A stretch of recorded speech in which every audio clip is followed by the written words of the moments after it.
I'm Edwin Raymond. We're here at the Crime and Punishment screening. Shout out to $1 Million TV. The department says there are no quotas. Well, I can tell you there are quotas in the NYPD.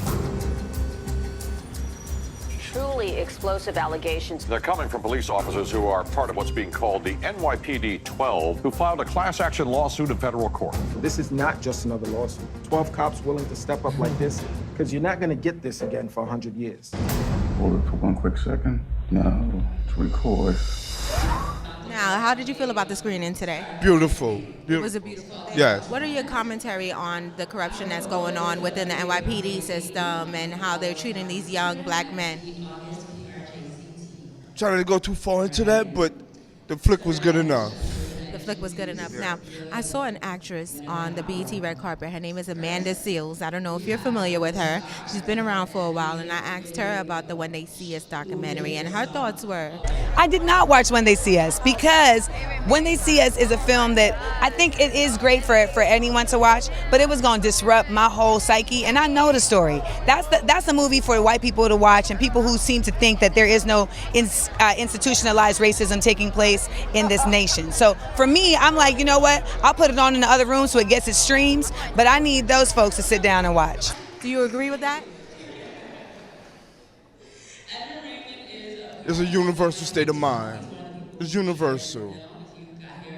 It's just universal. Universal state of mind. Now, when we talk about institutionalized racism, do you think it's gotten greater, better, or is it getting worse? Chances are it's getting worse. Now, what do you think we as a people need to do to help change it from getting worse? Keep programs like this going on. Right. Now, a lot has been changing since the movie dropped. What can we be expecting from you, or maybe the exonerated 5 in the near future? Can we expect something else? Well, at the moment, I'm waiting on Miss Ava DuVernay to come to New York next month. So as soon as she come to New York, I look to hear from her ideas and all that. So can we expect something more documentary-like from the actual exonerated 5? Let's hope. Let's hope now. In the next 3, maybe 4 years. Well, how about 3 or 4 months? That worked there too. I'm sorry, that worked there too. That'll work. You're still a police officer. And there are people in our community that don't work with police officers, period. This is David versus Goliath. Without public support, we're nothing. How long do you think you're going to keep the powder keg half on? I believe in struggle, and with struggle comes change. How did Crime and Punishment come about? So I joined a lawsuit that other officers had already started, and there was a filmmaker that was already filming them.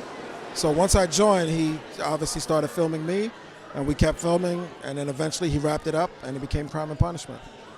The objective was for people to have knowledge about what was going on so they can take action. You know, we had an election year coming. We have all these, like, police reform is a big subject, but there's an angle that a lot of people never, ever, ever address, which is officers who don't agree with the issues in the system, who have no platform to speak about it, and a department that's punishing them.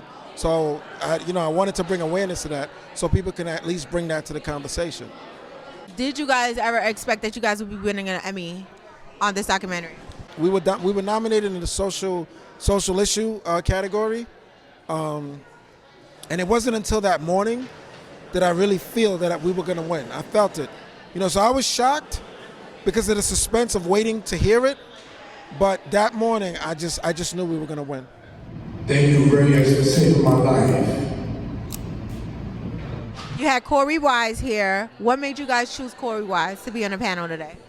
So the situation with the exonerated 5, as someone who understands the department from being within, all I saw was pressure to solve cases, pressure like quotas, and to me it was just so reminiscent of what I experienced as law enforcement, and to know Korey's story and how, what he went through. I just felt he had to know there were people on the inside that felt it with him and that are doing something about it. After the documentary, you did mention that this lawsuit is still open. Do you have any thoughts on why it is still open or what's holding it back from becoming successful? So the city's strategy is always to delay, hoping to tire you out, you know? But this is a fight that's beyond me, so I'm not going to get tired. Like, let's go, you know? Day by day, we're looking at the news and things are still happening where officers are continuously, like, not only just racially profiling, but, like, it's getting crazy where police officers are walking into someone's homes, like Mrs. Jefferson. Like, what are your thoughts on that situation? Honestly, I think that's just a perfect case of implicit bias. You know, when you don't have specific information, naturally we all make split-second decisions based on the limited information that we have. And in a country, in a society that demonizes blackness so much, unfortunately, it's a very negative split decision. You know, so I think implicit bias played a major part in that situation.